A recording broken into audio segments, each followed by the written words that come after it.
તો વાત કરવામાં આવે વધુ સમાચારમાં તો ગુજરાતના ખેરાલુમાં કાલે રામયાત્રા પર અસામાજિક તત્વો દ્વારા પથ્થરમારો કરવામાં આવ્યો અને યાત્રાને રોકી દેવામાં આવી। તે પછી પોલીસનો કાફલો ઘટનાસ્થળે પહોંચ્યો અને આ મામલાને થાળે પાડવાનો પ્રયાસ કર્યો।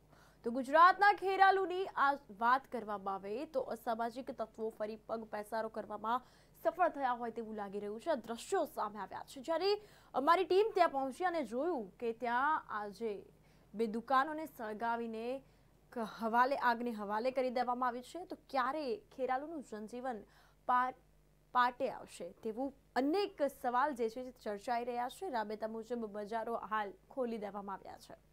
हमारी टीम મહેસાણાના ખેરાલુ ગામમાં પહોંચી છે। ખેરાલુમાં કાલે રામ જે યાત્રા હતી, રામ પ્રતિષ્ઠા થઈ રહેવાની હતી આજે અયોધ્યામાં, અને કાલે જે ખેરાલુમાં યાત્રા નીકળી હતી તેના પર અસામાજિક તત્વો દ્વારા પથ્થર મારવામાં આવ્યો હતો। કોણ હતું અસામાજિક તત્વ, પહેલો પથ્થર ક્યાંથી આવ્યો, તમામ સવાલો હાલ તો પોલીસ સ્ટેશનના જે ફાઇલો છે તેમાં બંધ છે। પરંતુ મારી ઠીક પાછળ તમે જોઈ શકો છો કે આજે પણ અસામાજિક તત્વોએ માહોલને ડહોળવાનો પ્રયાસ કર્યો છે અને એક દુકાનને સળગાવવામાં આવી છે। ફાયર બ્રિગેડ ત્યાં અહીંયા હાજર છે। પોલીસનો કાફલો અહીંયા ફરીથી પેટ્રોલિંગ કરી રહ્યું છે અને પોલીસનો કાફલો સદંતર અહીંયા પેટ્રોલિંગ અને જગ્યાએ પોઈન્ટ આપીને એ લોકો પરિસ્થિતિને નિયંત્રણ કરવા માટે ઊભા પગે છે।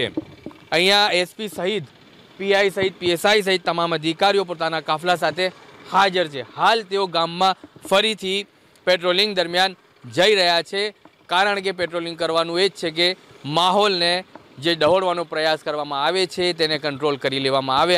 આખા ગુજરાતને શાંતિ ડહોળવાનો પ્રયાસ કરવામાં આવ્યો છે।